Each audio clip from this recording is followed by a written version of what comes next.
Yo! Hey, everyone. Let me adjust the camera.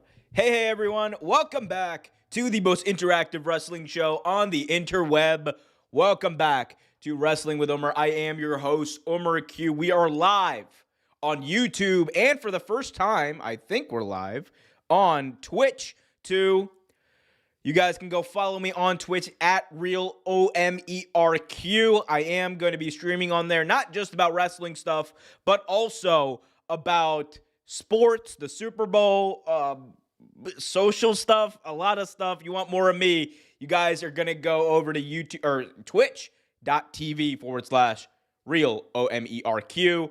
But I'm also here on youtube.com/Real Take Wrestling for the Wrestling with Omer show, where, guys, you know how it goes. This is a fan-run show. You guys decide what we talk about. You got a question, you got a comment, you got a concern, you put it in the chat, and we go and talk about it.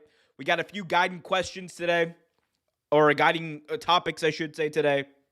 We're going to get into the AEW discourse about the show. Some people liked it, some people didn't. I'm going to tell you why I really enjoyed AEW last night and why I think that AEW really is, quote-unquote, back. We're going to get in that discussion. We're also going to talk about some WWE contract news, most notably Alexa Bliss, who, again, according to multiple outlets, including Wrestling Observer and PW Insider, had not signed with WWE up until Saturday, and according to Fightful, she actually signed her contract Saturday morning and appeared at the Rumble. So it's going to be a fun one. We got Wall Street money over here. Standing does give me a lot of energy. I'm standing instead of sitting down because my leg is killing me from sitting down all day. We got Wall Street Money in the chat. Nice shirt. Thank you, Wall Street Money. Thank you. We also got we got Mike in the chat. We got, of course, let me read this chat from Wall Street Money. Bring back the MJF theme in the beginning. Oh, that's only for OT Graps. That's an OT Graps thing. Dynamite was a phenomenal last night. We'll talk about that, Mike. Guys, if you're watching on YouTube, be sure to leave a thumbs up. Please, please, please. It really helps out the algorithm. Leave your chats. We'll talk about it. You guys want to guarantee your question is answered, leave a super chat. Follow on Twitch, twitch.tv/RealOmerQ. Anyway, we'll get more into the Twitch stuff later, but let's talk about AEW. So, because I do want to talk about the show last night and kind of what it represents for AEW. Tony Storm was great. She had me in stitches, Mariah. Tony Storm broke the internet last night. She broke the internet last night. Shout out to Tony Storm. But no, her performance as Mariah May last night was good. It was just over the top enough to be entertaining without being like overly camp. What happened to the ramp on Dynamite? They destroyed it. They didn't destroy the ramp. They destroyed the little the circles. What are they called? The fucking condoms or whatever that people come out of. One of them was destroyed, and Pac had like a really sharp what was it called? He had a really sharp something on his back. It was kind of wild. Like he had a whole laceration down there. Ricochet and Swerve absolutely popped off as well. Yeah, no, that stuff is amazing. Cake. I mean, yeah, man, shout out. Guys, again, be sure to leave a thumbs up. Leave your chats. If you guys want to guarantee your question or statement is answered live on the air, be sure to leave a super chat on youtube.com/Real Take Wrestling. Yes, Mike, condoms. That's what they were. Anyway, there's been a lot of talk about AEW. There's been a lot of talk about that show not being as good as it once was. There's been talk that AEW's got problems. You got to restore the feeling, bruv. But the reality is that I think a lot of the criticism that AEW tends to get isn't really rooted in a criticism of the show. There's a lot of people, I think, who do have good faith criticism. Like, one of the biggest things, the Death Rider storyline, I think that's a very good faith criticism. But what you will see is you'll see a lot of people harp on negatives that really aren't there, but that are like perception things. I think I've seen this a lot recently. You'll hear people say that, oh man, AEW, they don't book talent week to week. Or you'll hear like something that has nothing to do with the show that they're watching. It's like, man, Tony Khan just got to be a boss. Tony Khan's got to do this. Tony Khan's got to do that. And it's like, all right, that's fine. That's cool. Give me examples recently. Give me examples recently about the booking that you don't like. Give me examples recently about stuff that you are not invested in because the story is bad. Not because not just because you're not into the story. That's a different thing. If you're not into a story, that's fine. There's a bunch of stories in AEW I'm not into. The Death Rider storyline for sure. But there's also stories I am into. Same goes for WWE. There's storylines I'm not into that I see the vision for.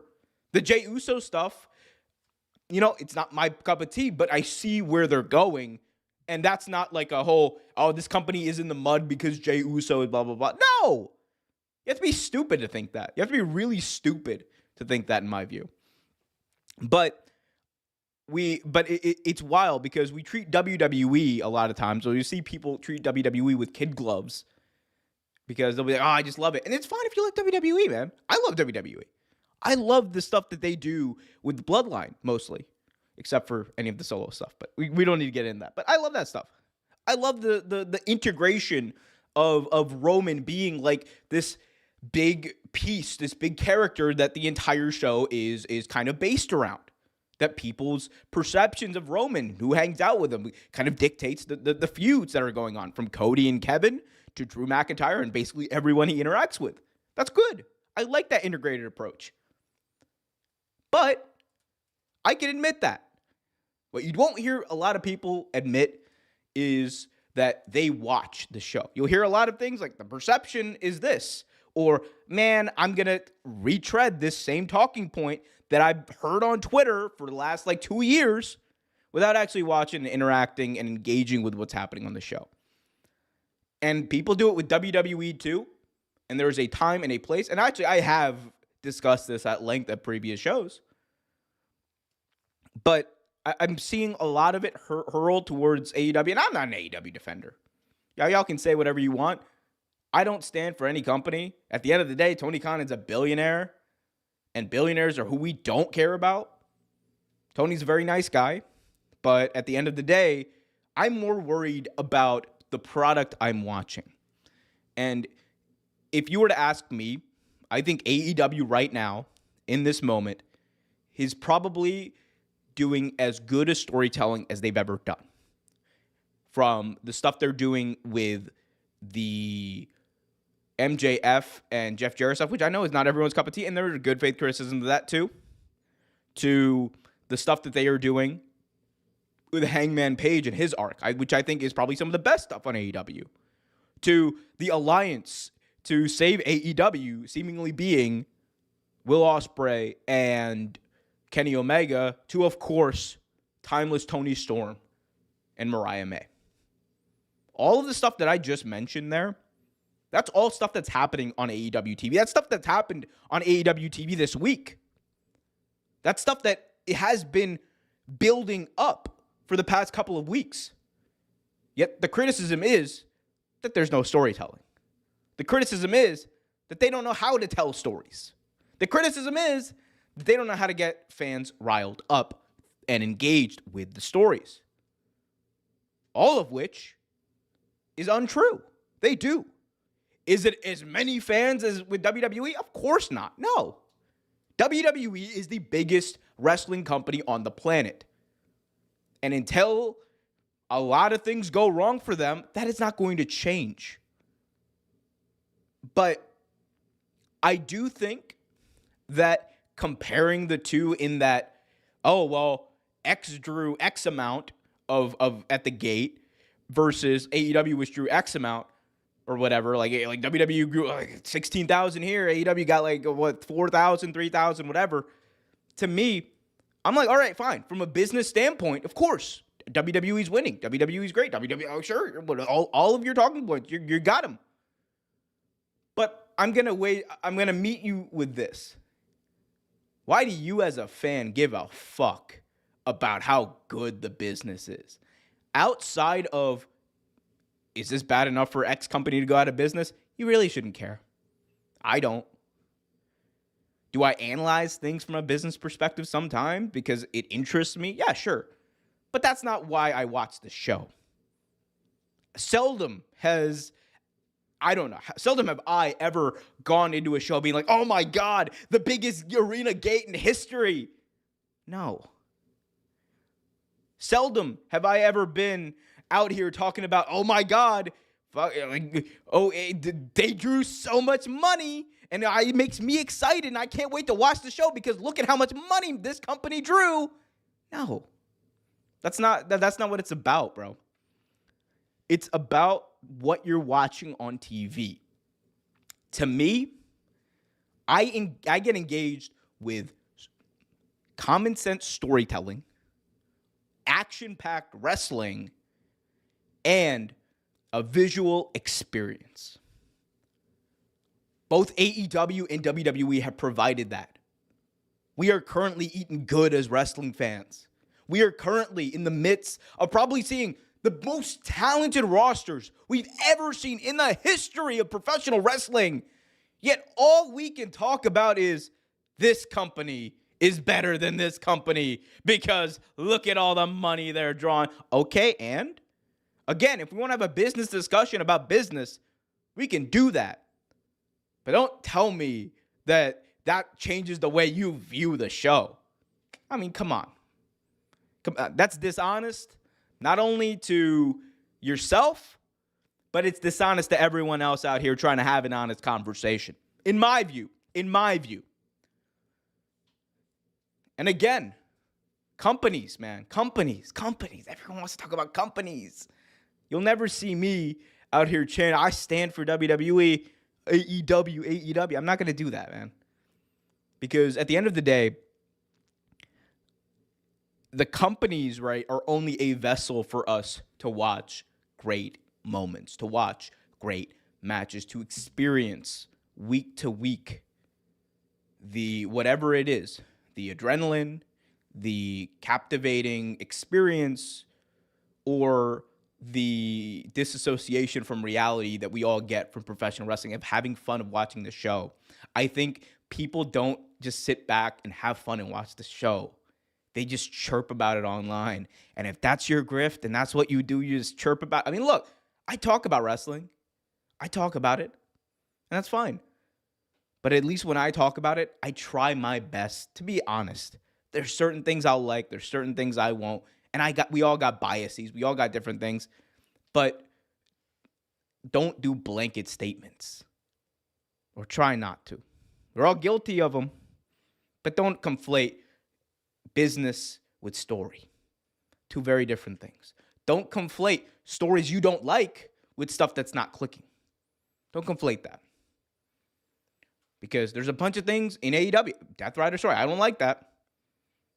In WWE, Gunther as champion. Hey, man. Shout out to Gunther, one of my favorite wrestlers. Do I like what he's doing right now? No. But it's not affecting business and vice versa. So I'm not going to use a business argument to go against the Gunther stuff. Anyway. I don't know. That was on my mind. I just want to talk about it. Be sure to hit that like button, subscribe, hit that notification bell. All right, AEW rant over. Let's go back to the chat. You seen Dynamite, sir, and Tony Storm? Yo, we all saw Tony Storm. Shout out to Tony Storm. Some of the best work I think she's done. Like, I love the little intricacies of this story because if you notice, Tony had these hair extensions in, right? And the hair extensions were actually like meant to fall out, which is nuts, man. Which is nuts. They were meant to fall out throughout the match, so that eventually you would get to a point where she would go from looking like Mariah May at the beginning of the match to going to back and looking like Tony Storm. It was great, fantastic. Oh, we got Prime. Is that the name? Thumbs up. Shout out Prime. Prime time. The Rock Netflix promo. Yeah. Oh my God, man. I mean, like, on top of being a boring ass promo, like, come on, man. Ain't nobody care about the highest arena game. Ain't nobody care. Look at how much money we charged you for these tickets. $1,000 to get in the building, bro. Come on. I'm not cheering for that. I don't know. A lot of people are just simply watching AEW disgruntlingly because of their hatred for Vince. As soon as H took over, a lot of them left, hate everything AEW, unfortunately. Yeah, I mean, part of that is true. I think there are a lot of people who definitely stopped watching AEW when Triple H took over, just by virtue of there being more common sense, logical booking week to week. Because I think, if we're being honest, just by virtue of WWE being around for so much longer, they did not need to change that much to, or to like a higher degree. They did not need to break the system in order to be in the groove that they're in now, in order to be as popular as they are now, right? They just needed to do more logical stuff than they were doing with Vince. They were already Disney at that point, right? And I think there were a lot of people who went away. But I also don't believe that all of those people are the same people who are hating on AEW now. I think a lot of it is just like conjecture too. Like I have no evidence of this. I'm just gonna chirp because I know I just said you shouldn't chirp. I'm gonna chirp a little bit. Ain't nothing wrong with chirping a little bit. Anyway, but no, in all seriousness, I mean, I do think that there's a large contingent of people who regularly criticize both companies, both WWE and AEW, who don't watch either show. And that's like, to me, right? Because I watch basically everything. I mean, I'll miss a SmackDown here and there because, like, I'll be honest with you, bro, Friday nights, I mean, I'm sleeping, but I got to give myself a night off from wrestling. But, you know, like, I try to keep up with the product. I'll watch Raw every week. I'll watch Dynamite every week. Usually I'll get to watch Collision, NXT. So I watch basically everything. And I'll catch up on SmackDown usually. But a lot of times, as a viewer of basically everything, the criticisms that people have don't connect with what's happening on the show. Because it's one thing to say, I don't like the way they're doing this story, X, Y, and Z, here's why. Instead of saying, man, bro, this booking is in the gutter. They don't even make sense. I don't, like, there's no logic to any of this. Okay, part of that is subjective. I'll give you that. But if I point out, like, okay, here's the logical steps here, and then you're just like, oh, no, you don't understand. Here's another talking point. I think a lot of it is just talking points for both sides, right? Both sides. It's just tribal nature. It is what it is. AEW started losing the perception war with the CM Punk situation went down. Absolutely. I mean, it even soured like a lot of like longtime AEW like diehards. Like, I mean, like even like I'm not gonna name names, but like I know a bunch of people who like they tuned out, and for good reason. Like the AEW brand took a big hit, and that's the thing. When they started, right, it was never going. The honeymoon period with AEW was never always going to last. It wasn't going to be something that lasted for like 40 plus years and all this kind of stuff. But, you know, goodwill like that eventually burns out. And then you're combining that with the fact that WWE got rid of the worst booker that they had in like an old ass Vince McMahon, who coincidentally is also one of the best bookers they ever had. But at that time, Vince was dog shit. And then what happened? All right, get rid of Vince and bring in Triple H. WWE makes sense. WWE is more engaging. WWE is more fan satisfying. People are more engaged with the product. By virtue of that, that's going to hurt AEW a little bit because a lot of people were just looking for WWE to get better and went over to watch AEW because WWE is just bad and they just didn't want to watch it. Anyway, what was I saying? What was the question? Oh, perception. Yeah, but no, they sorry. They definitely lost a lot of goodwill, I think, around that time too. Because like it became more about the backstage stuff. And then like on top of that, like people don't talk about this much. They lost 4 of their biggest stars for months off of TV, right? Like you lost in one night for a couple of months. You lost Punk, Kenny, and the Young Bucks. Hangman Page kind of went. I mean, it's a thing that happened. Hangman Page tossed by the wayside for a couple of months, right? What happened? People tuned out. The big stars, Punk, who was the biggest star they had, gone. Kenny, probably the second biggest star they had, gone. The Young Bucks, who were at that time a draw and have never gotten that goodwill back with the fans for whatever reason. I still like the Young Bucks, but for whatever reason, it's there. It's a thing. You can't ignore it. And they've just never gotten back to that same level perception-wise. They're still one of the best tag teams of all time. They still have the ability to put on banger matches, right? So, I don't know. I do agree, though. It is a perception thing. Guys, I see a bunch of you joining. Welcome, welcome, welcome. Be sure to smash that thumbs up as hard as you can. Just like that. Just do that. You see that? You watch, let me. It's kind of like blending in. Hold up. Actually, I'm not going to change the color. Anyway, hit that like button, guys. It really helps out the algorithm, helps the channel grow. If you guys want to guarantee your question or statement is right out on the air, be sure to leave a super chat. But we're going to go through and answer as many as we can. Buddy was trying to get Okada to have a match for the title by calling him a bit, which got under his skin, and it worked. I liked it because that's something, too, they've been building up for the past couple of weeks. Like, they've been building this up. Buddy Matthews, like, confronting Okada. I like that.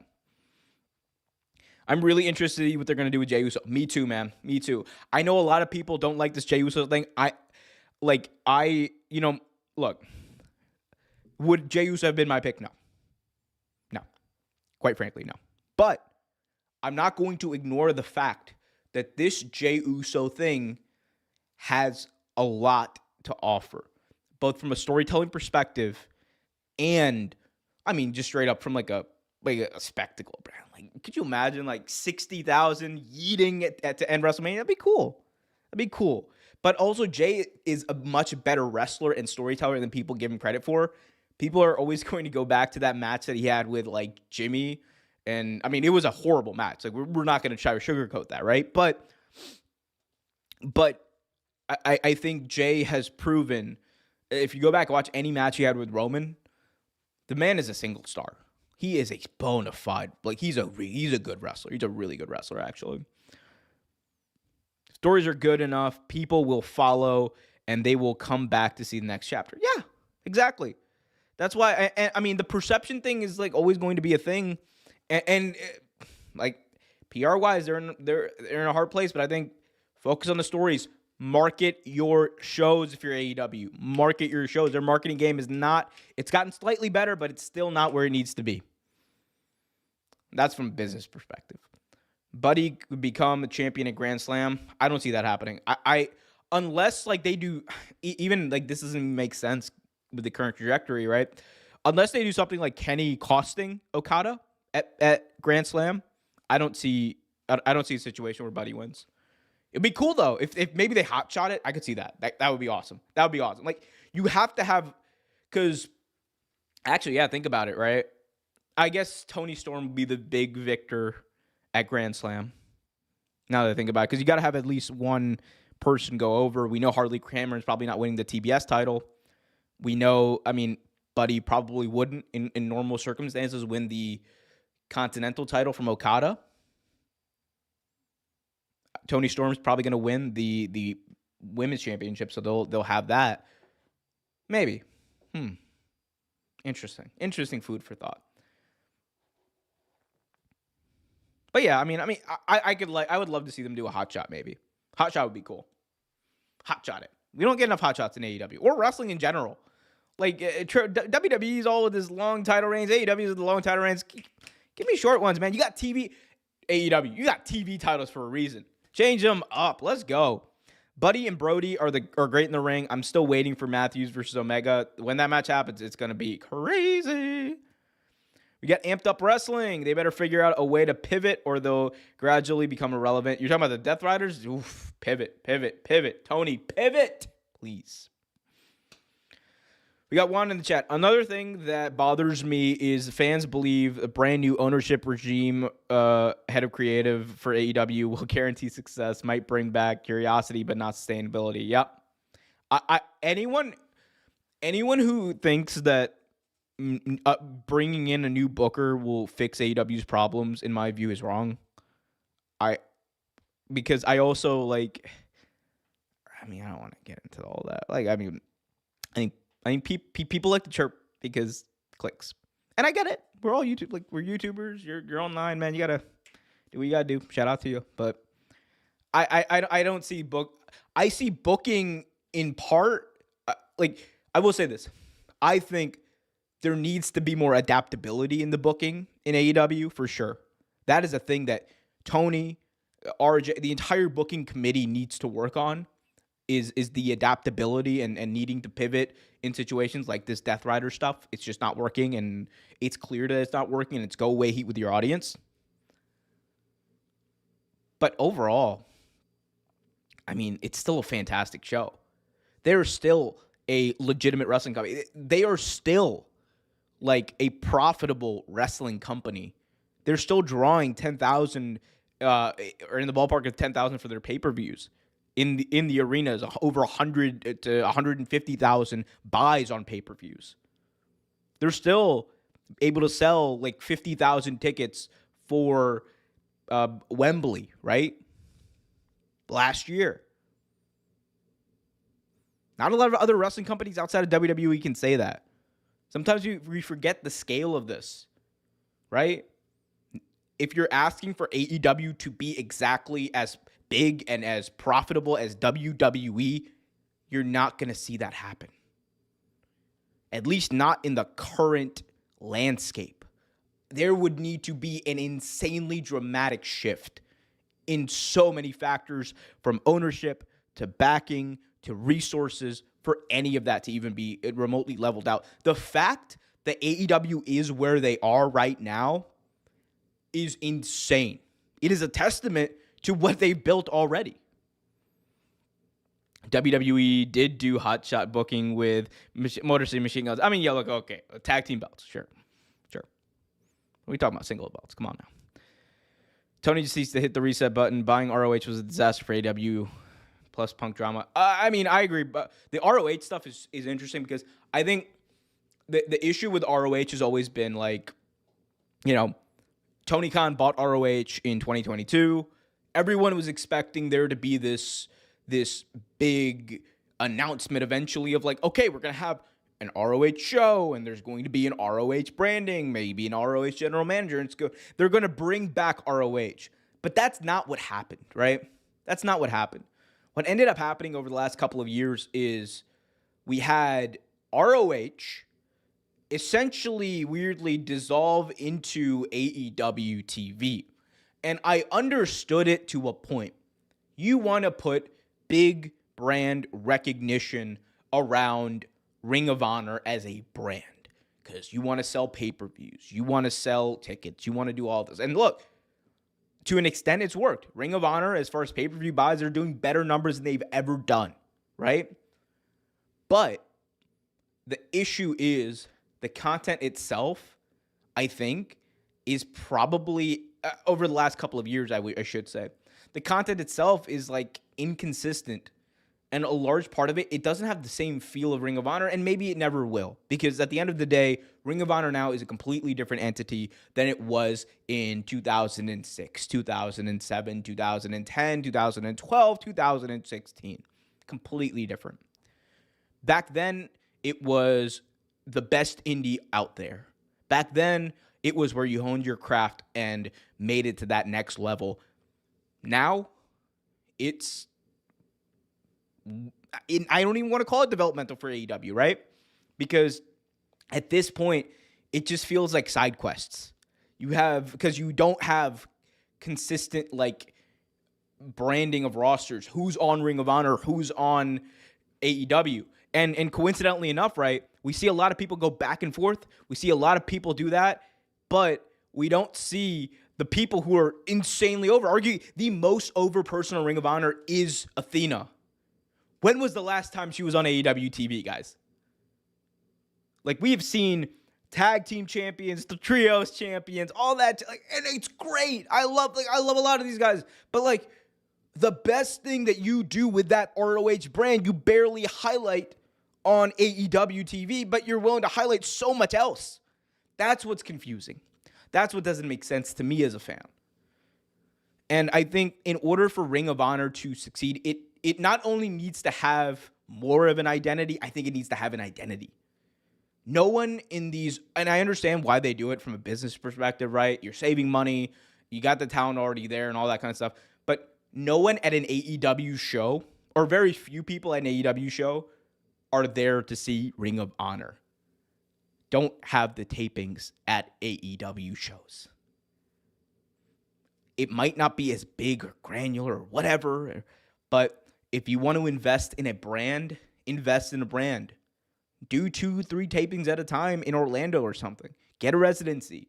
Do something that makes the brand feel like itself. Get people who are actual fans of Ring of Honor to come, pay money, watch the show, give it an aura, give it a vibe that it just does not have. You know why their pay-per-views are usually pretty good for Ring of Honor? And especially this past Final Battle was so good. You know why? It's because people were there to watch ROH. Because people who were fans of the product were there. That's what made that energy in the Hammerstein Ballroom feel different. That's what made everything about that show feel more alive. That's why I said, man, I said, bro, I said Ring of Honor is back, baby. It felt like Ring of Honor. For the first time in a long time, that Final Battle show in Hammerstein Ballroom this past year felt like Ring of Honor. So to me, what I want to see is I want to see steps taken to, again, define what ROH is. Like, I'm so down with, I'm more down with than some people think, like with integration, but make it more targeted. Make it meaningful when it happens. Don't just have them. Like, it was cool as hell to see Commander win the ROH, I think it was the ROH TV title. It was so cool to see that. The emotion, him crying his eyes out, finally making it, winning a title in the United States. Tony Khan hugging him, the entire locker room clapping while he comes to the back. That's what it's about. You want to talk about restoring the feeling, bro. Restore the feeling of Ring of Honor with stuff like that. But then you have Commander come up to AEW without, like, explaining that to people who probably don't watch Ring of Honor, right? Ring of Honor is a very small audience. I'm part of it. But you don't explain that, and then you wonder why it doesn't connect. It's got to connect. This is where I will say, if you're going to have ROH talent on AEW TV, you got to make it connect a little bit. You can't just assume people are watching that when you know that's not the case. It's different with Collision because there are people who watch Collision. There's a lot more people who watch Collision than ROH, right? Because Collision, you're expected, that's canon, man. That's canon. So, I don't know. I really hope. I really hope they figure out the ROH stuff. And they're scaling up, and I know they are. And I think eventually they'll get there. It's just a matter of when, you know. Oh, we got some chats here about Athena. Shout out. Let's give our queen Athena a little shine because she deserves it, man. Athena has been kicking butt over there. Athena did an interview about working with Monet. She basically said soon that she had business to finish in Ring of Honor. I think that's the match, right? I think that's the match. Mercedes versus Athena. I believe for the TBS Championship in Texas, which is, of course, Athena's home state. I think she would get a raucous reception in Texas, and that would be great.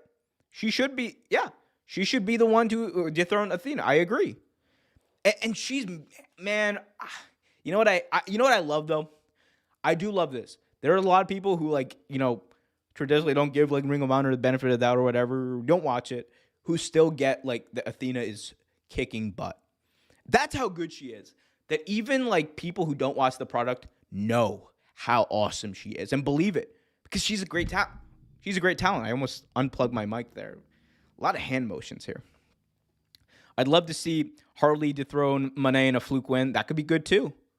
Because she's definitely shown her ability there. Athena is probably the most talented women's wrestler on the planet. Criminal she's not in a feud with Mercedes. I think that will change. I do think that will change very, very soon. She's been carrying the Athena brand. She's been carrying the ROH brand on her back for the last couple of years. I think in July in Arlington, Texas, she is going to have her crowning moment. There's no better person to take that belt off of Mercedes than Athena. And that match, damn well it's going to be great. So I'll say that. But guys, let me know in the comment section. Let me know in the chat what you guys think. Hit that like button, subscribe, hit that notification bell. We're on it today. I just drank some coffee. I shouldn't have drank coffee. You guys know I'm jittery now. You see I'm running. Getting some exercise. I should get like one of those like... Y'all know what I'm talking about? Like one of those like little, like those tiny ass treadmills where I just walk. I don't even know what I'm saying.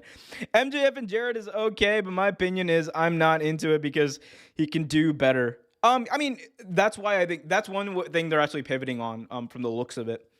They're definitely pivoting towards Hangman and MJF, and I think condensing the Jarrett stuff. I think the Jarrett stuff is probably going to be wrapped up fairly soon from what I see. People know Athena from NXT. Nothing AEW has done. She has no market. I mean, I agree. She has no marketing. She has very little marketing. But it's also like people talk about her and her run in ROH, and I think that word has gotten around because of that too. But Athena is great, man. Athena's great. I'm also happy to see TK isn't afraid to let talent go. Not sure if I agree with adding time. At least he's trimming down the roster.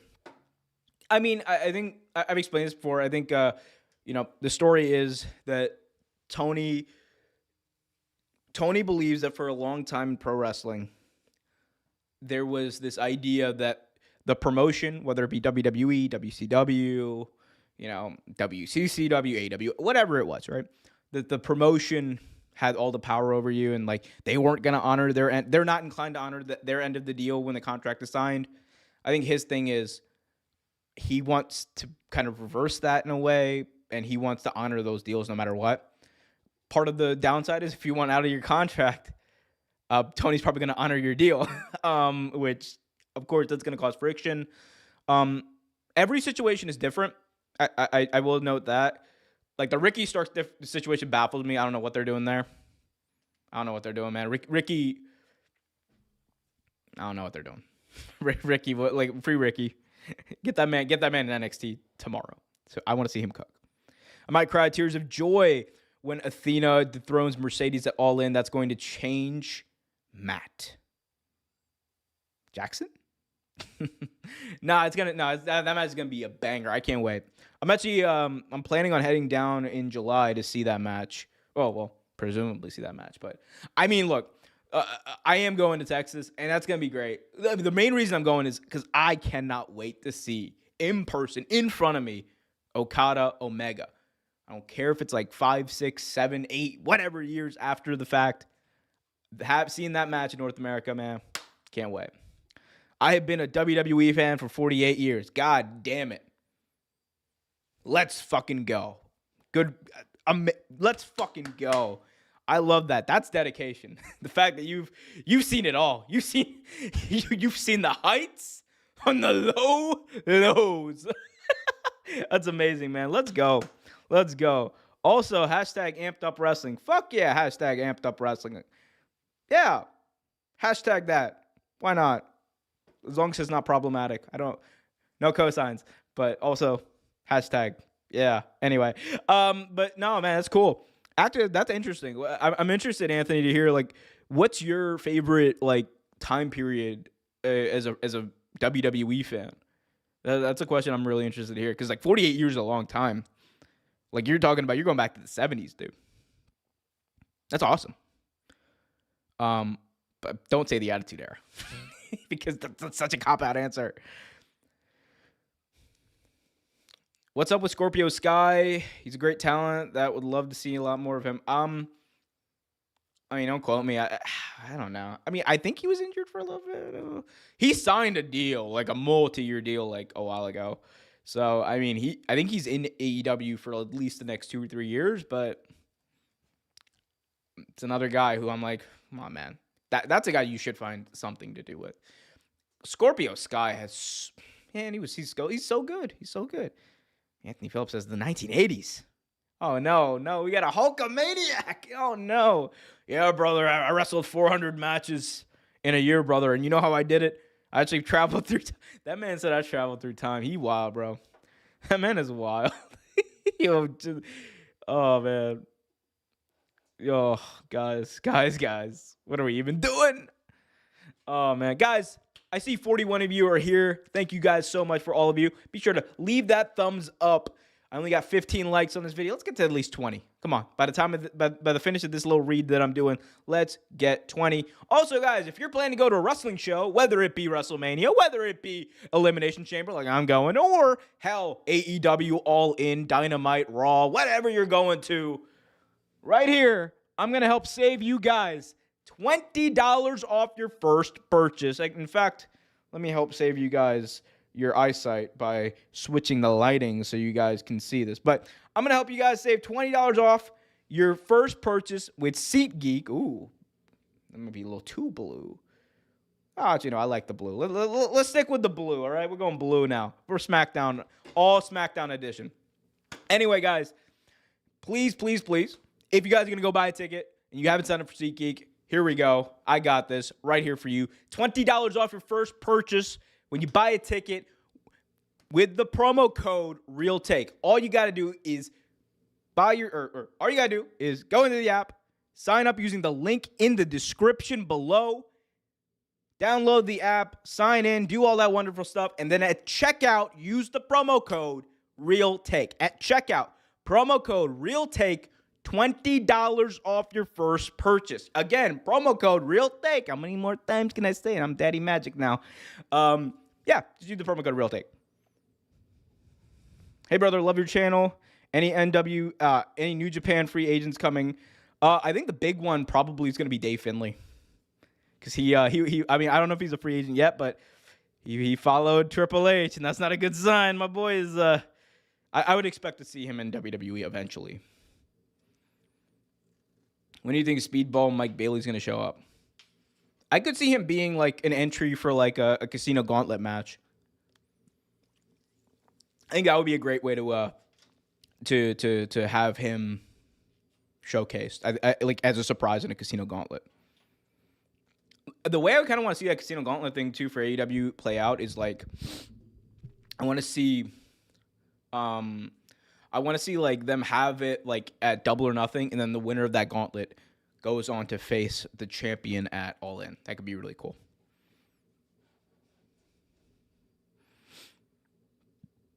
Seeing Okada live is special. Watching him, win the C2 was amazing. I might have the only person cheering for him. Yeah, I think you probably were. Shout out to Kenny Baum, who I know was not cheering for him. Scorpio Sky versus Kyle Fletcher would be fire. Damn right. Book it, Tony Khan. Could you see Omega and Ospreay winning the tag team titles? I don't know if they'd go that far with it. I think, look, the end game for Omega and Ospreay should be to take the belts off of Moxley. I am not enjoying this Moxley title run. I've already said this at length. I have multiple videos about it across multiple channels. By the way, guys, go over to youtube.com/WrestleVibes for all my docu-style content. A lot of fun over there. But yeah, I don't know. I don't see that. I don't see them winning the tag titles because I don't think that's the direction they go in. But who knows? They could do it. I mean, the Hangman Page and Kenny Omega stuff was really good. So maybe they end up going that route. That could be cool.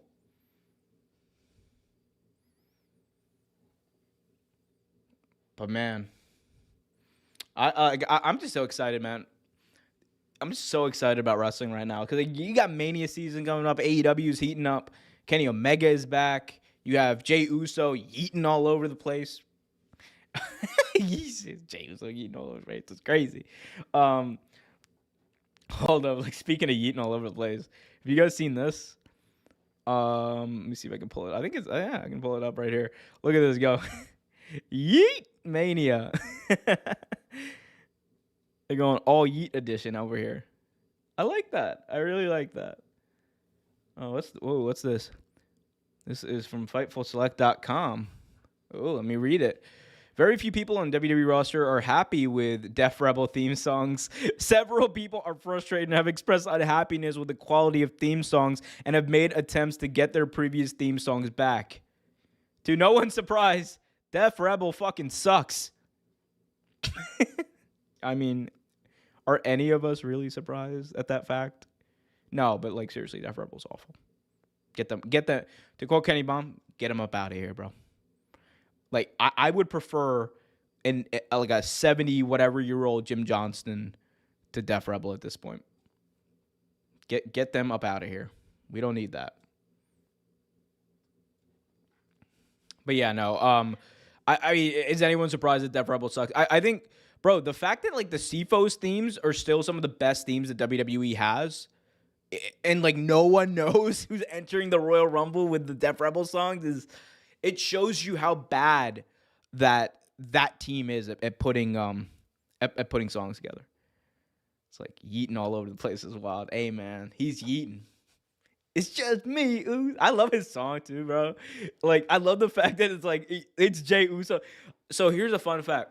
When I was little, I deadass used to think that pro wrestlers sung all of their theme songs. Like I even saw like a meme about it where it was like, you can't tell me that when you heard that, well, you didn't think it was the Big Show singing that song. I thought that's what I thought. I thought wrestlers used to sing all their songs. Because I mean, you hear John Cena's song and you're like, okay, well, he definitely sings it. And I'm like, damn, bro, like these wrestlers are so talented. They can sing and they can do that. Like that's crazy. Jim Johnston's the GOAT. Yep, he's the GOAT.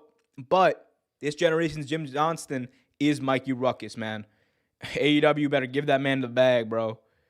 AEW's got to give that man the bag. They got to like keep him away from free agency if you know what's good for you. Because if WWE gets a hand of him, oh my goodness, the production of WWE is going to be taken up a notch even more. Like, here's the thing. WWE visually has like the best production of any wrestling show out there, right? For sure. But their music is pretty bad overall, right? Like they have some good theme songs for shows and things like that, but overall their music game for their talent is pretty bad. That's the majority of the music you hear on the show. If they were to get like a real artist, like a talented artist who isn't like, just horrendous at their job, like Def Rebel, that production would be crazy. Through the roof. What else we got? Oh, you guys see this? So, I think Rollins was on Good Morning Football talking about Hulk Hogan. Let me see if I can. I think I bookmarked it. I think I did. I guess I didn't. Hold up. Let's see. Hulk Hogan, Seth Rollins. Wall Street Money said, "You ain't the only one, man." I seriously did think. I used to think that I was him. Mikey Ruckus is currently the best in the game. Yeah, man. Shout out to Mikey Ruckus, man. Shout out to Mikey Ruckus. Okay, so this is it. This is the Rollins interview where he was talking that talk about Hogan. Let's see if it's as bad as people think it is. Headline WrestleMania so many times over. Seth, what was your thoughts on Hulk Hogan getting booed like crazy on Netflix? I am all for people getting what they deserve. That's how I feel about Hulk Hogan getting booed on. If you are getting booed by the masses, there's a reason for it. All right, so I don't know if. Yo, what's good, Hogan? What's good, Hogan? You're damn right, says talk that talk with the bass in your chest. Talk that talk, bro. Let him know. Let him know. Look at this man. Yo, he looks goofy as hell, but he is spitting. Let's finish that clip. Hulk fully understands the scope, but people get what they deserve. So I'm happy to see it. I love to see it. And look, I said this before about the Hulkster. He's the guy that got me into this industry as far as love for professional wrestling. Mm-hmm. So I'll never take that away from him. What he's done for our business, I'll never take that away from him. But I do think there's some responsibility that he needs to own up to that he hasn't yet. And maybe I don't know what he's wearing, but shout out to this man for spitting that. For spitting, man, like what is this outfit? Like, let's kind of like this deep, what like Daft Punk like sunglasses out here. What is it? Is this leather? Honestly, I kind of fuck with this. Like the leather, like it's like a leather like white leather. Yo, Rollins, he might be onto something with this one. I like this. Anyway. But, I mean, Rollins he's right. People get what they deserve. Like, here's the thing, man. Hogan is not getting people like to think, oh, Hogan's getting booed because of MAGA. Hogan's getting booed because of MAGA. No, Hogan's not getting booed because he's MAGA. The dude's getting booed because he's racist. And he said racist things. In my opinion, he's racist. I want to be clear. I think he's racist based off of what he said.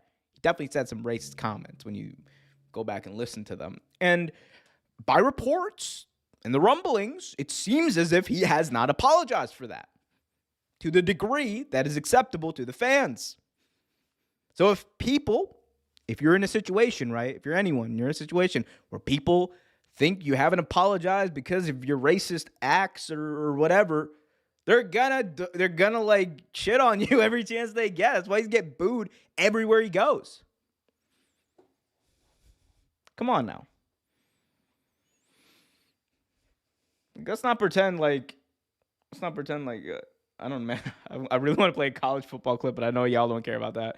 I'll save that for for afterwards. I might do after whenever I'm not wrapping up right now, but like whenever I end up wrapping up, I might just do some time over on twitch.tv/real OMERQ and do some some stuff over there and just watch some like wacky stuff. Cause anyway, guys, keep those chats coming. Be sure to smash that thumbs up, subscribe, hit that notification bell, all that jazz. This is a fun time. I'm having fun. What else we got in the chat, man? Bro, think he Kanye. Man, I'm not touching that one. Yeah. Yeah, but yeah. We can talk about the Alexa Bliss thing, probably too. I think their Variety came out with an article that we can probably just look at that breaks this down pretty well. So I might just pull that up. Yeah. Oh, okay. So it was like Deadline or whatever. All right. So shout out to Deadline for this. Ooh, let's get you off. Shout out to Deadline for this. This is them kind of talking about Alexa Bliss and her contract situation. So here we go. Exclusive. WWE star Alexa Bliss has signed with Paradigm, further expanding her career beyond the ring. Bliss joins a growing roster of wrestling and talented Bliss joins a growing roster of wrestling talent. There we go. Represented by Paradigm, including CM Punk, Liv Morgan, Drew McIntyre, WWE champion Tiffany Stratton, Damian Priest, Jade Cargill, among others. Following a 2-year hiatus, Bliss shocked fans with a surprise appearance at the Royal Rumble on February 1st in Indianapolis, Indiana. She entered the Women's Royal Rumble at the match at number 21 at Lucas Oil Stadium. Man, they are really getting their word count in. They're really getting that word count in. They like me when I'm trying to keep a video over 8 minutes. Bliss was eliminated by Liv Morgan just before Charlotte Flair was the 27th entrance. Did they even talk about? Okay, I guess they don't. Yeah, they don't even talk about it. Anyway, all right. Well, I can talk about it. Luckily, I have a boatload of wrestling knowledge. So basically, kind of like how I outlined before. You had Mike Johnson, Dave Meltzer, and others kind of report that Alexa Bliss and WWE were pretty far apart on their deals. Alexa Bliss was coming back. WWE wanted her on her original deal. That didn't end up happening because Alexa said, no, industry has completely changed since the last time I was here. The money is different. You have Mercedes getting paid. You have Becky now getting paid. I deserve to also get paid, as she should. And she said, no, they're far apart. They couldn't come to an agreement until Paradigm got like really going here with these negotiations. And on Saturday morning, she ended up agreeing to a new contract, a 5-year deal courtesy of a FightfulSelect.com report. And now she's there for the next 5 years. And she got that deal done. So shout out to Paradigm. They seem to be really, they seem to be really owning the wrestling talent agent market, whatever. Oh, we got another one. Oh, thank you. We got Samantha Irvin actually talking about this. This is interesting. Samantha Irvin insists she'll come back to wrestling at some point. That's a guarantee. My wrestling career has barely even begun. I think it would be an absolute waste of everything I've done so far not to continue the story. Yeah. I gotta finish my story. Yes, finish the story, Samantha. I expect to see her back in wrestling in some way. We need Drew to cut a crash out promo like the MJF pipe bomb. Honestly, he should, man. He should.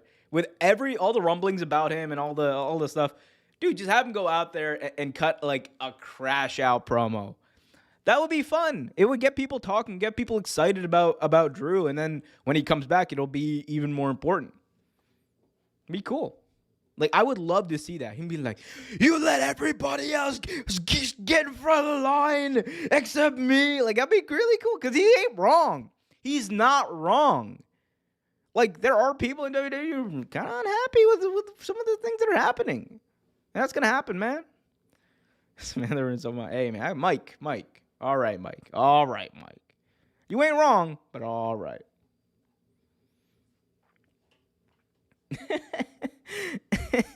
I mean, you ain't wrong, but come on, bro. Come on. For the kids. I mean, I've been saying fuck a lot today, so I mean for the kids. Oh my god, also I'm not gonna I'm just like scrolling through my Twitter right now. Oh my god, I didn't even read the tweet. Jesus Christ. I just saw the Tom. Oh, I didn't even see the tweet. I literally just saw the graphic of Tama Tonga going, yeah. And I was like, oh, yo, someone made like a quote. And I'm sorry. All right, I really am sorry. That was not meant to be shown. I can't account for everything on Twitter.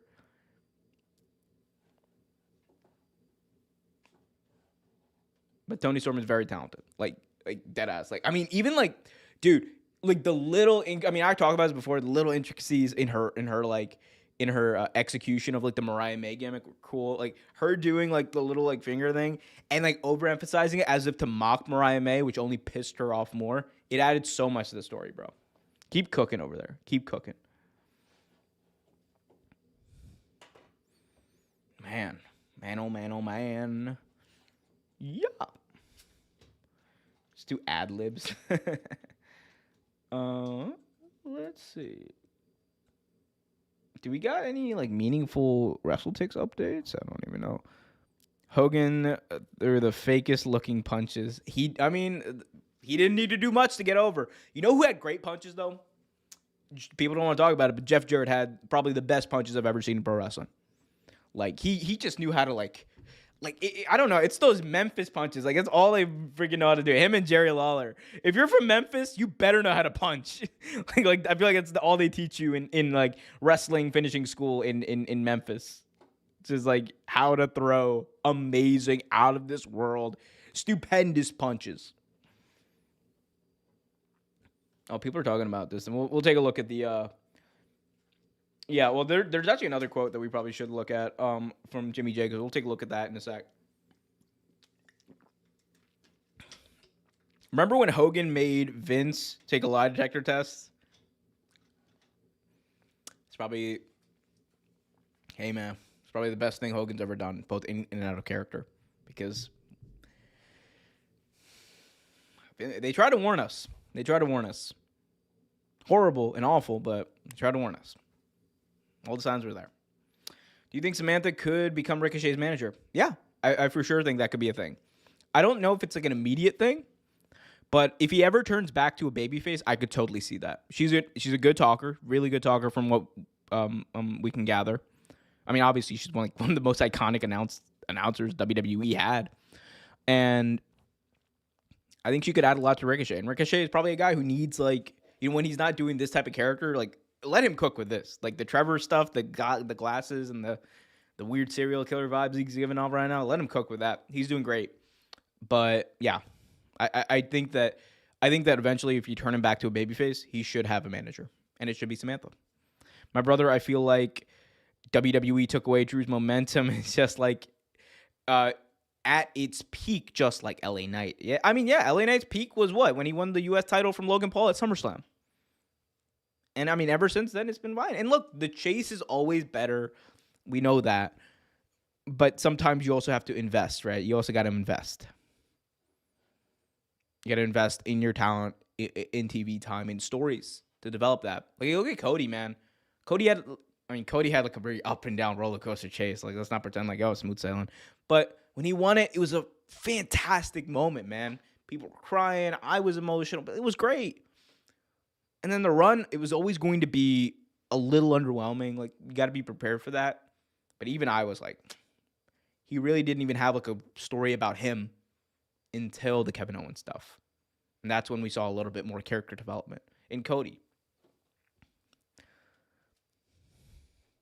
All right. Next thing we got to talk about, Bodyslam.net interview with Jimmy Jacobs. He was talking about listening to Jim Cornette's podcast. Hey, yo.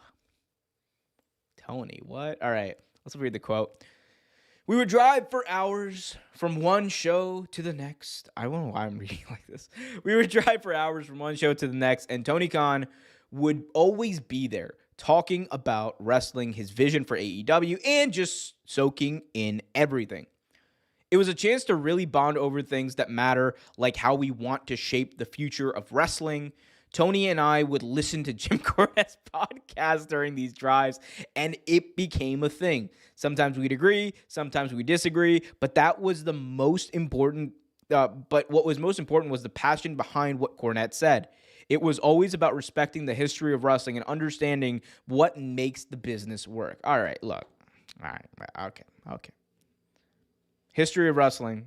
I am always going to tell you, look, not many people know the history of wrestling better than Jimmy Cornette. I'm not going to deny that. Never would deny that. But I don't know. I mean, look, perspectives are fine. You want to find a perspective like Jim Cornette, there's probably other places you could look. I mean, I get it, though. I mean, Cornette's like, a lot of people like Cornette. I do worry that sometimes maybe that's over-indexed. Like, we know Triple H like tends to interact with posts that are like anti and pro WWE. He's online. He's very online, right? We know that. We know that Tony's also very online, although in a more provocative and out front way. Yeah. Ugh. I don't know. It's fine. I mean, people listen to podcasts. It is what it is. It's just a podcast, but it's also like, dude, like Jim Cornette, like, I'm sorry, I'm going to be real. I'm going to be so real with you, man. Cornette, I think, I look at him in the same vein as I look at Bischoff right now, man. It's about the clicks. I do believe Cornette more than I believe Bischoff, though. I believe with Bischoff, it's more of just like, maybe a little bit of pride in that, like, hey, man, I'm the only guy who's supposed to take on WWE and, like, be able to talk about it or whatever, like, whatever that is. I think it's a bit of a pride thing, but I also think it's like, you know, like, you get clicks talking anti-AEW. You've got that audience. Got to placate a little bit. And again, it's content. At the end of the day, it's about wrestling, so it is what it is. But, I mean, with Cornette, I do think there is a bit more realism. Like, he wants everything to be like Smoky Mountain. He wants everything to be like, you know, like it was in the 90s and in the late 80s, and that's fine. We're just not there. Wrestling has evolved. Mario says, what's going on with the TV deal for Ring of Honor? You know better than I do. You know better than I do at this point. I don't think there's really anything out there as far as reporting or whatever. I think at one point they were talking to people, or they might still be. I think no. I think the latest report was, actually no. I stop all of that. I literally just covered this like last week. Excuse me. Let me see, because I think Jericho said something about it. I'm sorry. Let me see. ROH TV Jericho. Do. I got Jericho song stuck in my head. Do. Okay. There was a quote out there. Where is it? Oh, okay. Here we go. So this was the quote that kind of went around there. So Jericho said, I know Tony Khan is working on that being an ROH TV deal. I know Tony Khan is working on that and has a couple of offers. I don't know if they are offers he wants. I think he wants to try to expand those offers. I'm 1,000% sure that he will continue to work to get a streaming deal, because when he sets his mind on something, he usually makes it happen. He has invested in Ring of Honor, in the Ring of Honor brand and product. Okay, so they seem to have offers. They seem to have offers for a deal. Those might not necessarily be the offers that TK and AEW want, but they have offers. So that's the latest. I would imagine those offers aren't like substantial, just given what ROH is right now. But I think they're on a prove it deal. I think there's a reason why Jericho is a champion. I get that would be the only reason in my head, right? I've seen enough Omer versus Cornette hardcore match. Listen, man.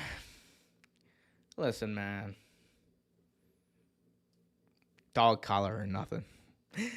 I love heel Ricochet. Yeah. I love heel Ricochet too. Heel Ricochet is fantastic. I made a video. You know what? There's nothing better than showing y'all. So you guys go to my this is a shameless plug for my other channel here. If you guys go to youtube.com/WrestleVibes, this is my this is my other channel where I do more docu-style content. I cover stuff. It's like, way more produced stuff, really fun stuff. And I also have like stuff like, I'm just gonna show y'all. I got like what I call like productions where, oh no, don't play. I mean, I guess you can play it. It doesn't matter. But like, these are like more produced stuff. This is like just vibing, which is like less produced stuff. Anyway, it's docu-style content. It's great stuff. Go check that out. But today, put up a video. AEW just saved Ricochet. Just fixed Ricochet. Ricochet. Throughout his career, Ricochet has been known for mainly one double thing, dosing me right being now. one of the most prolific and influential high flyers of the modern era. Anyway, all right, you guys can go check this out. YouTube.com/WrestleVibes. It's over there. I just want to give you all a little taste. I did make a video about how I think AEW saved, fixed, whatever Ricochet, and I think it's true. I think this is probably what Ricochet is doing right now. Is probably the best stuff he's ever done in his career. And I also think that, like, this is an indictment on all of the criticisms that people had about him, that he couldn't cut a promo, that he couldn't be a character, and he's proven a lot of people wrong right now. And shout out to him, man. Shout out to him. Last night, I loved the segment between Harley. Yo, shout out to Harley Cameron. Give her flowers. Queen is killing it, bro. Harley Cameron, like, I'm gonna be so honest with you guys. I have been singing that damn "Hello, it's nice to meet you, Mercedes Moné." I've been singing that song at work. I've been singing that song. It's stuck in my head. Damn you, Harley Cameron. Damn you, Harley Cameron. Because I have had that song stuck in my head for the past like freaking 2 weeks now. Trying to get it out and it just won't work. But no, she's been killing it, man. Like, hello, it's nice. Can we even? Let's give it a little listen. I want to give it a little listen. Because Harley's been killing it. She deserves her flowers. Feel the wrath, I'll make it plain. I want to ride the Monday train. The Monday train. Road to footage.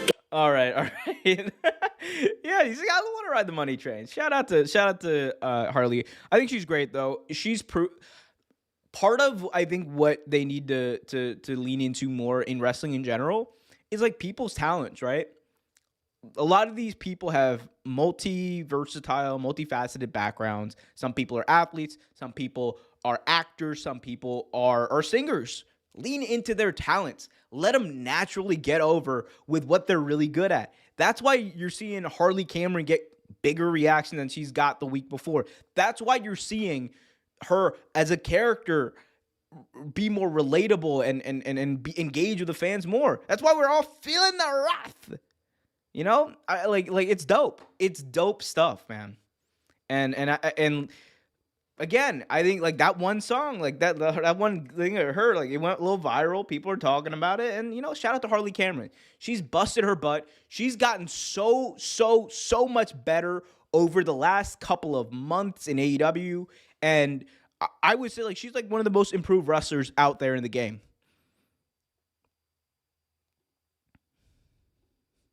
I'm feeling the wrath, the money train. We got Ryan Davis in the chat. What's up, Ryan? Hopefully you're doing well, my man. Shout out to you and the Carolina Panthers. Charlotte Hornets? Are you a Charlotte Hornets fan? You guys made a wild trade today, by the way. Anyway, sorry, just tuned in. But this past Dynamite was one of the best complete Dynamites I've seen in a long time. It was a great episode. Fantastic episode of Dynamite. Loved it. I want to ride the money train. I'm singing Harley Cameron. That's where we're an hour and like whatever 10 minutes into this, and that's where we're at. I think Bischoff is cosplaying the Cornette. I mean, a little bit. He's got to be. I mean, everyone's cosplaying a little bit. It's content, man. It's content. It's you're gonna see a lot of people do that kind of stuff. But hey, man, it's wrestling content. It could be worse. Yeah. Yo, someone I just saw this on Twitter. Someone said Forbidden Door 2025. The Alexa doll versus the Mercedes doll. That's a good one. Oh man. You feel the wrath, the money train, the money train, the money train. What do you say? That's such a good song. Oh, man. Guys, what do you guys want to talk about? Be sure to leave a thumbs up if you haven't already. Subscribe. Hit that notification bell. I'm just sticking around here. Just to shoot the breeze, as Steve Austin would say, and have fun. I can't lie. I'm feeling the wrath. Hey, man, you know what? Shout out to Athena. She should be the one to dethrone Mercedes. I get that. You know what? Feel the wrath a little bit. Come on. Let's feel the wrath. Do a one-night title win. Have Mercedes, like, clobber her the next Wednesday on Dynamite. Reclaim her throne. Man. Come on. Like, come on. Give us a moment at Grand Slam. Let's go. Make me tune in. Give me a reason to tune in at 11:30, Tony. Wall Street Money in the chat says, you going to Elimination Chamber? Yep. I'm going to be at Chamber. I'm going to be there alongside the KTR crew, Just Brian and Kenny Baum, in the building at the Rogers Center. It's going to be great. It's going to be great. Although it's going to be Ramadan, so I'm going to be fasting.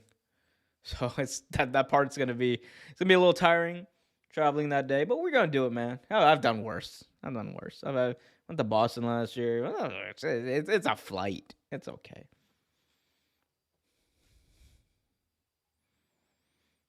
But yeah, I'm excited for Chamber, man. Never been to an Elimination Chamber event before, so that's going to be cool. And fun fact, of all the WWE shows I've ever been to, I have never seen John Cena in person. Crossing that off the bucket list. That was something like I didn't even realize until recently that I had never seen John Cena in person. I've never heard, your time is up, my time is up. I've been to a bunch of WWE shows, even when I was young. The one big WWE pay-per-view I went to was a John Cena-less pay-per-view. It was one of the few John Cena-less pay-per-views ever in that era. It was TLC 2011 in Baltimore. And I have always been the biggest Daniel Bryan fan. And that was like the year he won Money in the Bank. And I remember we were going to that show. I was telling my brother, I was telling our friends who we were going with that, bro, come on, Brian's got to do it for me. Brian's got to cash in at TLC in Baltimore while I'm there. And all of them were like, he's probably not cashing in at TLC. Come on. And when that music hit, I was like, I don't know, I was like 15, maybe not even, I don't even know how old I was. But when that music hit, it hit like, I jump out of my seat. I'm screaming. I think I almost hit my brother who was sitting next to me. And I'm just like, yo, Brian's gonna do it. Brian's gonna do it. I was so lit. And moments like that are what I live for in wrestling, man. Like, at the end of the day, like, look, the tribal stuff, who cares? Who cares, man? At the end of the day, it's about that feeling you get watching wrestling. Like, if you're a wrestling fan, you know what I mean. Whether it's at home, in an arena, whatever. That feeling you get when you're watching a dope show or your favorite wrestler winning a belt or a big moment, match, whatever. That's what it's all about. It's about that feeling you get when everything else going on in the world is no longer a problem, right? Like, you know, you might be having relationship trouble, whatever. But in that moment, you are fixated and glued and captivated by what you're seeing. That's what it's all about to me. That's what it's all about at the end of the day. That's what pro wrestling is all about. That's what this form of entertainment's all about. It's about joy, man. It's about spreading joy. Let's spread some freaking joy out there, man. Let's go. It's all about the positive side. The power of positivity. Let's go. Y'all think I'm a corny as hell, don't you? Who you got for Chamber? Cena should win. I want Cena to win. That's who I'm going to be rooting for. I want Cena.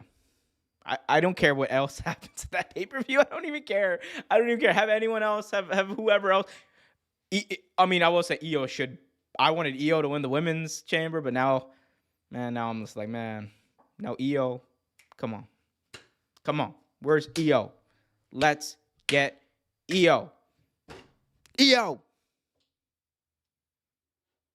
No Io, though. So it is what it is. But as long as Cena wins, it's fine. But if Cena doesn't win, ooh, I will say this. That would be interesting. Because then what does Cena do his final WrestleMania? Is he not wrestling Cody? What's your main event match?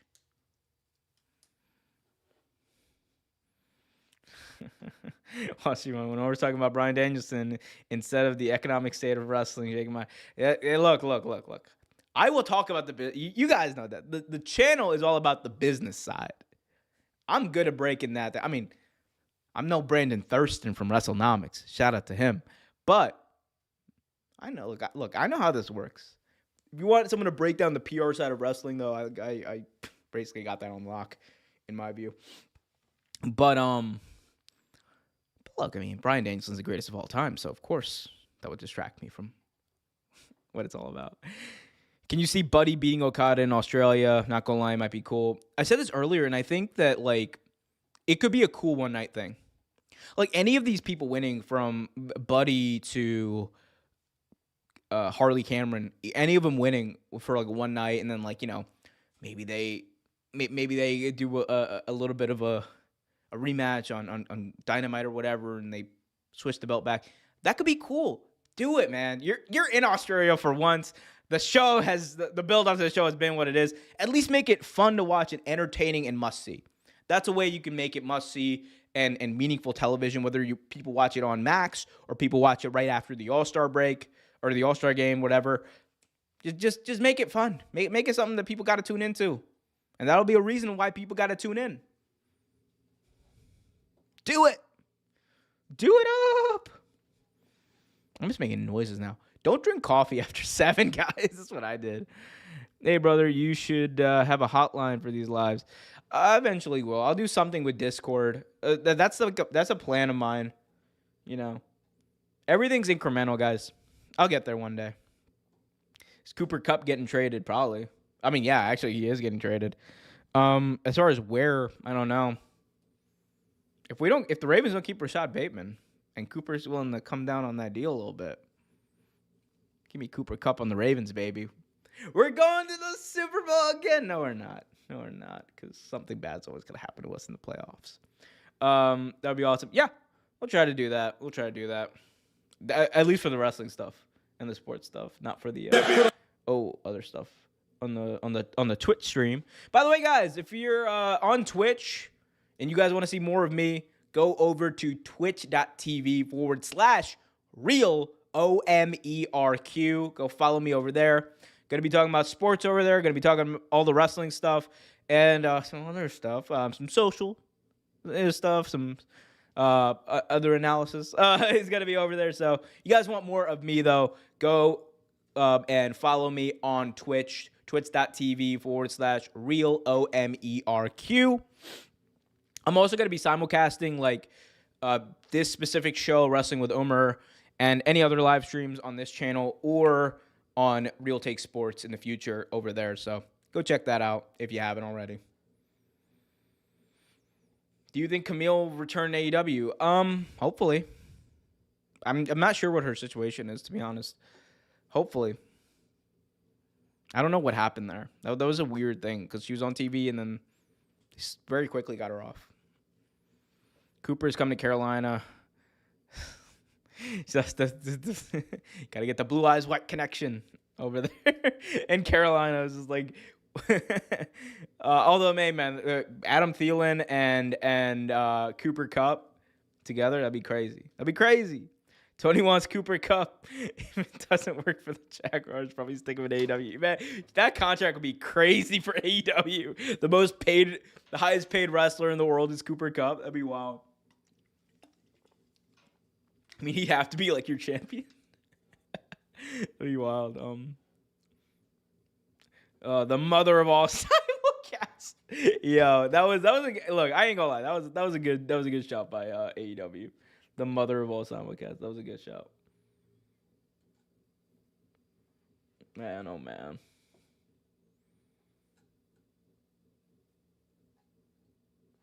I'm trying to look for are there anything else? Are there any like other like big things that are happening in wrestling that people are talking about? Why am I talking like that? What am I talking about? I sound like Dave Rubin. Ugh.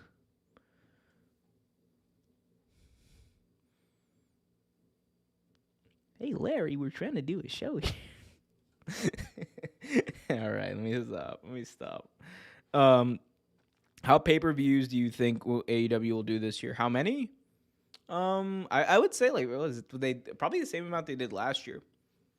Well, actually, no, plus one because you have, I guess, Wrestle Dynasty counted kind of, but that was more of a New Japan show. I mean, okay, let's count that. So you got Wrestle Dynasty, Revolution, Double or Nothing, Dynasty, regular Dynasty. That's 4. All In, All Out. That's 6. Wrestle Dream, Forbidden Door, Full Gear, and World's End. Oh, yeah, probably like 9, 10. Probably 10. Maybe they add another one. But yeah, 10. What's your pick for Timeless versus Mariah May? Toni Storm should win. Toni Storm should win. It's her hometown. It's the arena that she went and saw her first wrestling show at. She should win. Be great. That's going to be a great moment. That's your main event, too. That's your main event. That's gonna be the atmosphere there in Brisbane is gonna be off the chain. It's gonna be dope. I wanna ride the money train, the money train, the money train. What do you say? That song is stuck in my head, guys. I don't even know what to tell you. I'm just goofing right now. Oh man, oh man. What's going on with Wardlow? I thought he had a date to come back. Not that I'd heard, but maybe. I mean, I think he was injured, but he's been backstage a couple of times, apparently. So, at least that's what the reports say.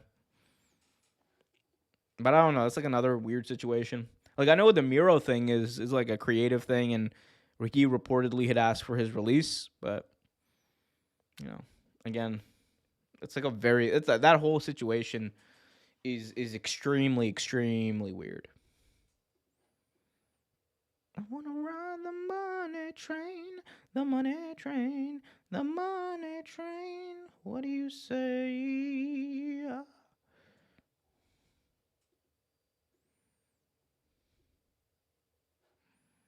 Cody versus Wardlow cage match was cool. It was cool when Cody did the moonsault off the top. That was dope. That was really dope.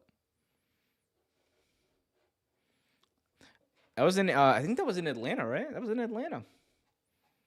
Oh, man, that was a great moonsault, too. What a show that was, man. What a show. What a show that was. What a show. Crikey, what a show. Hello, barbecue Vegemite, shrimping on the barbie. I'm getting ready for Grand Slam, baby. Let's go. We cooking. Harley has a ton of hype to have only one win, but it fits her character though. Yeah, she'll gather up the wins. She's gonna be a champion one day. When she wins that belt, it's gonna be dope. It's gonna be really cool.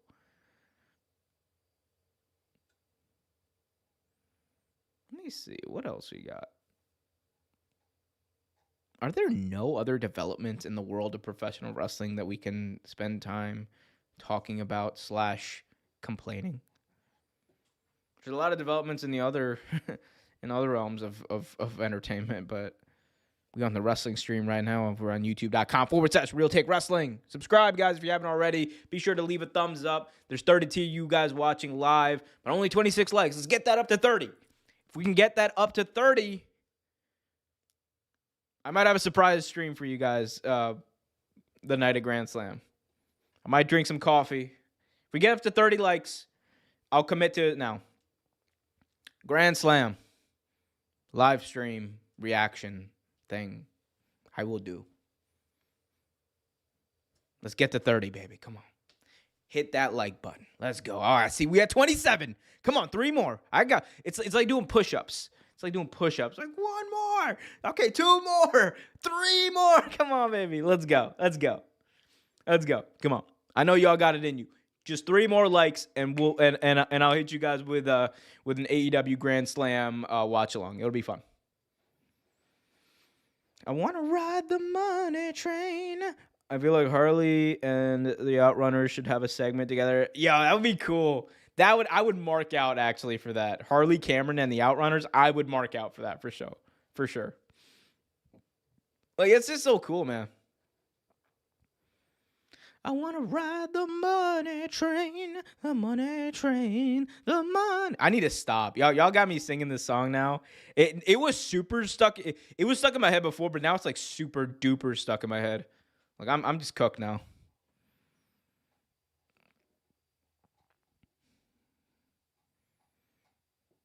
I want to ride the money train, the money train, the money train. What do you say?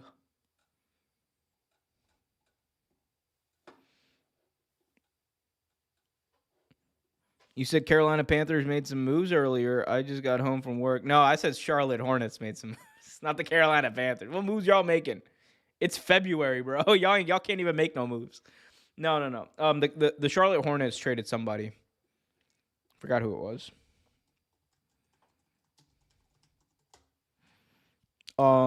Let's see. I think it was the Hornets, right? They traded somebody. Did I make that up? Maybe. Oh, yeah. So you guys got Yusuf Nurkic today in a trade. It looks like, yeah, Yusuf Nurkic. Oh, it was Mark Williams. You guys traded away Mark Williams for Yusuf Nurkic, basically. And Vasa Micic. Crazy, man. Yo, the NBA is crazy with these trades, man. They said, Luka, get up out of here, bro. That's what we don't care about. The Mavs really said, you generational talent who's 25 years old, who's a 5-time NBA All-Pro, who just led us to the NBA Finals. Nah, bro. Get up out of here. Personally, I don't care how much Luka weighs. I don't care how out of shape he is. Bro, he's still dropping 25, 8, and 8. Come on. Let him cook. I will cook for him. Let's go. Charlotte's trying to break the Ric Flair 16-time record. Oh, boo. We don't talk about that. Come on now. We better than this, chat. We better than this. Shout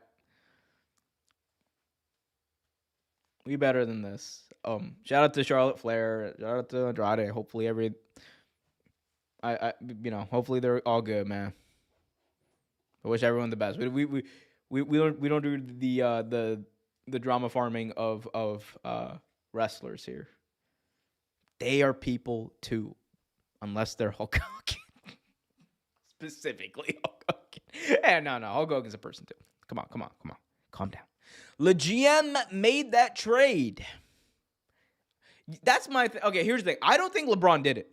Because it is very clear for that trade to have gone down. I'll be honest, you'll get Real Take Sports, YouTube.com/, Real Take Sports, Omer, real quick. I did a whole video about this too.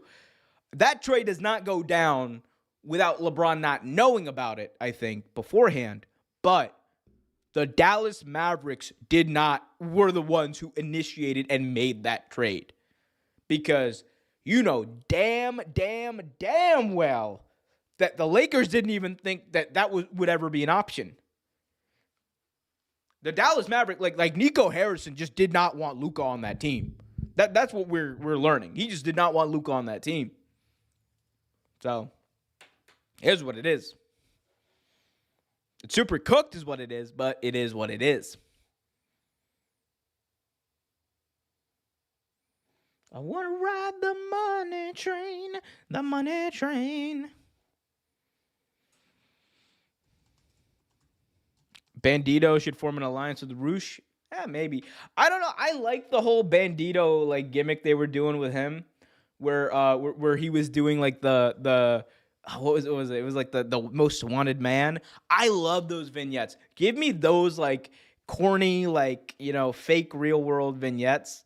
Like I love that. Him just beating up a bunch of like people in a saloon or whatever. Like he was in like the 19 or 18 whatevers. Like give me more of that, man. That was I really enjoyed that stuff. I really enjoyed that stuff. People have been saying LeBron. People have been saying after LeBron retires, he will reset the NBA to AB after LeBron. Yo, nah. Hey, yo, come on.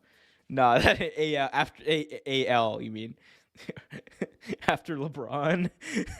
And I don't know about all that. We didn't do it for MJ. I don't think they're doing it for LeBron. Can't do it for anyone. Probably would have done it for MJ. Shout out to LeBron, one of the greatest of all time. Roosh's new look is pretty badass. Now push him to the top. I would love that, man. Shout out to Roosh. Give me more stuff out of Roosh. Come on now. Roosh. Man, I still got 3 likes. Guys, I need 3 more likes to get to 30 for y'all to get this Grand Slam watch along. Let's do it up. 3 more likes. 3 more likes. Come on, y'all at home. Do it with me. Anyway, guys, be sure to smash that thumbs up. It really, really helps out more than you guys can ever know. Like, the algorithm does not F with me right now, but it could if you guys just leave a thumbs up on every stream video you ever watch. It really helps out creators. Not just me, but like any creator that you want to support. You don't need to even support them monetarily, but hitting that thumbs up means so much to anyone out there. So look at that. By groveling, I was able to get 2 likes. Ha ha ha. No, I only need 1 more. Come on. I know there's one of you out there who's like holding out. There's one of you. There's one of you out there that's holding out. Let's go. Come on. Get this up to 30. I'm not moving. I'm really uncomfortable in this position that I'm in. Someone's going to have to log into an alternative account and hit that 30. There we go. Let's fucking go. Yes. That's what I'm talking about. 30 likes. Ah. I just went Super Saiyan in front of y'all. Crazy. Is MJF scared of Hangman? I don't think he's scared. I think he's angry at Hangman. I think he's annoyed at Hangman Page more than he is scared. My thing is I think MJF is more annoyed than he ever is scared. There's like only specific situations where we've ever even seen him scared. And that was like with Wardlow, but outside of that, like, nah, he's just mostly like, I don't feel like it. I'm lazy. Shout out to Kenny Baum paying the big Ohm tax. $10 super chat from Kenny Baum. Shout out to you, Kenny. Guys, you want all the 2K news, the people to check out, Kenny Baum, Just Brian, Lex Express, and Keto Cero on YouTube. All of them, the KTR crew. If you guys go over to youtube.com/KissTheRingYT, all their channels are linked over there. They're the homies. They're awesome. Shout out to all of them. You guys want all your WWE 2K news, your video game news, your Fight Forever news, because there's still apparently news about that damn game. Go get it. Hell yeah, fuck yeah, Ryan. 30 likes, baby. Oh, Oh, yeah. Let's go. Let's hit it. I'm really enjoying standing streaming. I feel like more animated. I need to get one. Like I said, I need to get one of those, like, big home tax. Is crazy. Nah. We all pay that. See, the good thing about the tax is it's like a commune over here. The tax comes around to everybody. Everybody eventually gets a tax. We're all equals in the tax front. But shout out to Kenny Bomb, man. Go subscribe to him. Man, oh man. He charges us tax to be. Oh no, I froze. Oh no, the computer froze. Oh, that's super cooked. Oh, are we good? Are we back? We backstreet back? Uh-oh. Uh-oh. Y'all let me know, chat. Am I back? Am I live? Am I doing it up? Uh-oh. Let's see. I gotta check this. I think we're back. Kinda. Let me see. Yeah, it looks like I'm back. Anyway, that was weird. What's up, guys? We froze. Oh, no. Oh, no, we froze.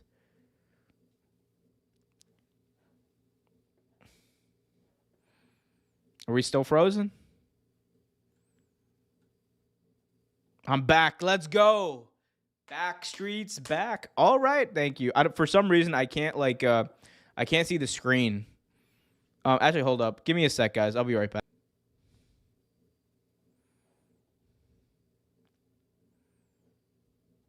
All right. Okay. Now we should be officially back. Speaking of coming back, when is Bryan Danielson coming back? I think fairly soon. I think he's gonna be involved in some way at AEW All In. All In. He was at the press conference. I expect him to be involved. By the way, guys, probably gonna be another 10 minutes. Another 10 minutes, because then I gotta go. I gotta do other stuff. And because I'm gonna be traveling this weekend, so another 10 minutes of the stream, and we gonna get up out of here, to quote Kenny Bomb, or Kenneth Bombington, as we call him. But yeah, no. The American Dragon, I fully expect that man to be back by I keep muting. What do you mean I keep muting? We good? We good? I think we're good. It says we're good. Can you hear me? I go in and out. Okay, hold up.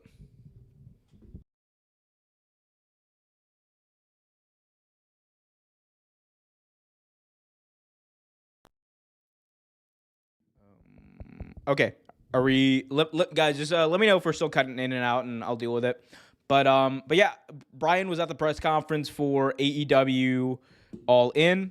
So I fully expect him to be back in the fold when All In comes around. I think the match for him at All In, assuming Mox is not the champion, is him versus Mox. I think Bryan definitely needs to reestablish himself after basically getting killed off of TV. So I think the Mox stuff would be a great way to do that. So get that man on just get him. Just get him over there. Free Bryan Danielson. Get him up out of there. Get him up off that couch. All right. We know we don't need Bryan on that couch. Get him in the ring where he belongs. He's like, Bryan Danielson is like Goku, bro. That man is like Goku. All right. He wants to be with his family. Chi-Chi wants him there, but that man is too good at fighting. Let Bryan cook. Let him go train. Bryan Danielson is literally like the Goku of pro wrestling, deadass, though. He's just better than everyone. And, like, his whole thing is like, I just love wrestling. I want to train. Like, that's just what he does. Yeah, let him cook. Let him cook, man. Shout out to the American Dragon. No, Jake Long. The American Dragon. Y'all remember that show? The American Dragon, Jake Long. He's the American Dragon. I'm the dragon. I'm not bragging from the. Shout out to him. Whew.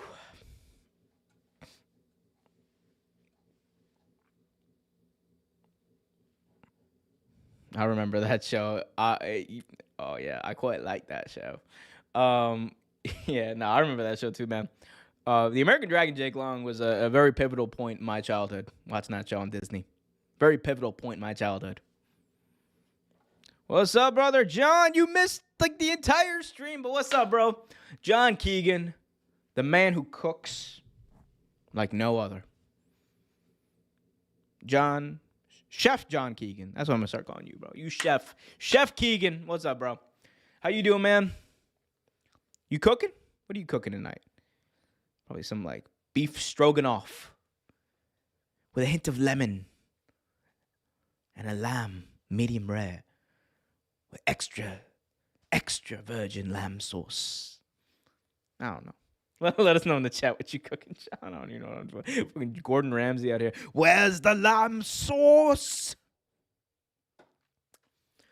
People have been saying after Bryan Danielson is gone, he's going to restart wrestling. After Danielson. You know what? Not a bad idea. Not a bad idea. If there's anyone who would cause that much of a shift with their departure from the universe of professional wrestling, it would be the American Dragon, Bryan Danielson. AD, damn right. Damn right. After Bryan, after Daniel, whatever. I had burgers tonight. Let's go. That's America right there. That's American as hell, John. Shout out, bro. Oh, man. If you love legit bone-crushing wrestling, yeah, Bryan is the GOAT. Then Zack Sabre Jr. is right behind him. Yeah, man. My GOATs, my kings, Zack Sabre and Bryan Danielson. The stuff we are hearing about WWE 2K is crazy. Hey, man, if you guys want to hear all the stuff about WWE 2K, I am who you shouldn't care about. No. But from what I'm hearing, I watch guys like Kenny Baum, Lex Express, and just Bryan, and they kill it with the 2K coverage. I really what's it called? I really want you guys to go check out their stuff. But from what I'm hearing, man, like this island stuff that's happening, like it's basically like in NBA 2K where you got like where you can just like walk around and stuff. It's really cool. It's like a really immersive experience. So let's yeah, for sure. I think it's gonna be crazy. Who knows? I might even play. It might even, if it's that good, if it's as good as Bryan and Kenny think it is, they might even get me to play this game. But I ain't paying for that thing. I'm not paying like $300 for that game. Y'all got me messed up. The Bloodline edition. Ain't nobody care about that. Let me stop. Let Big Om cook. Shout out to Davon Lewis, man. Davon Lewis, what's going on, bro? Let him cook. Let's get 100 likes for this video. And who we don't care about is Kenny Baum until he paid the extra tariffs for this video. Damn right. Pay the tariffs, bro. Pay the tariffs. You're damn right. Because God knows we're not, God knows that's the only type of tariff that's going to work over here. Hey, Big O, have a great week. You too, man. Guys, go subscribe to his channel as well, man. He covers wrestling all the time. We even did like a stream with him on KTR. I think it was leading up to a pay-per-view. I forgot which one. Was it like Full Gear or something? No, it was I think it was well before Full. I forgot what it was, but we did a stream with Davon and it was really cool. Shout out to you, bro. Long Island, New York is gonna get snow tonight, brother. Oh no. I hear there's a big storm coming. Like I know up in Massachusetts supposed to get like a lot of stuff. Last time Kenny Baum cooked, he said Double or Nothing was WrestleMania AEW. Don't let him cook. Yeah, that's honestly why we don't let Kenny cook anymore. He's not allowed. I mean, he says stuff anyway. He just be saying whatever, bro. Shout out to Kenny Baum. Always speaking. Always speaking. Just always speaking. Period. Shout out to you, Kenny, bro. I like the sound of Chef Keegan, bro. Chef Keegan. Cooking, eating, doing it up. Dirty Myrtle got 6. Dirty Myrtle. Dirty Myrtle got 6 inches last week. we back up 65 degrees now. Hey, man, bro, that East Coast weather right now is crazy, bro. Climate change is cooking and freezing, doing everything, man. We're so cooked. I mean, that's why I watch wrestling, because I'm like, I got to distract myself with how absolutely cooked the world is right now. But it is what it is. That's why we here.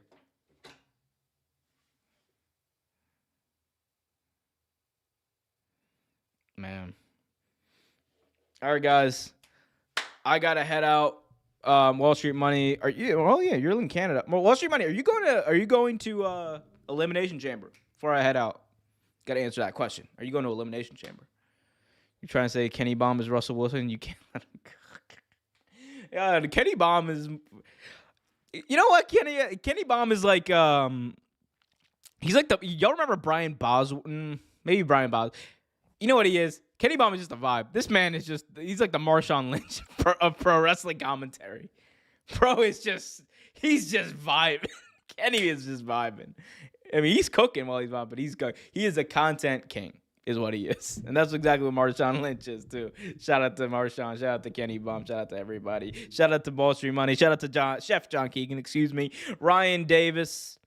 Everyone who joined. Kyle, Mario. I'm missing so many people. I'm just going to scroll up through the chat. We got Sarah, who was active today in the chat. We got Leslie, who was doing it up in the chat. We got Wall Street Money again, because you were really doing it up in the chat. Everybody was doing it up in the chat. Shout out to everyone who tuned in. Shout out to everyone who left a chat. Shout out to Kenny Bomb for leaving the super chat. And yeah, I hope you guys will join me next time. I'm going to be doing a stream probably for the Super Bowl. Going to be watching that over on twitch.tv/OMERQ. Oh, sorry.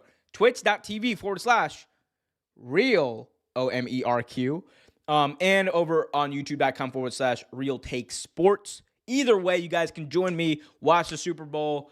We'll have some videos up over the next couple of days on this channel as well. OT Graps every Tuesday, live right here. And then you guys can go over to youtube.com/OT Graps to go subscribe to that channel. We got so many channels, youtube.com/Wrestle Vibe for all your docu-style wrestling content. And I mean, that's about all I got. I also got some special projects, youtube.com/OMERQ show. If you don't really want to check that out, but it might be spicy. I don't know if you guys, some of y'all might be into that. Anyway, awesome show, my brother. Thanks for answering questions. Shout out to you, bro. All right, guys, I'm heading off. I'm heading out. Thank you guys so much. It's been the highlight of my night. I really needed like a dope stream like this, and I honestly have enjoyed the hell out of spending the past couple of hours with y'all. It means a lot. It genuinely means a lot. It's been a week, and I just appreciate all of y'all. So shout out to you. And until next time, I'm Omer for youtube.com/Real Take Wrestling. Be sure to smash that thumbs up, subscribe, hit that notification bell. Until next time, be happy, be healthy, and as always, keep it real.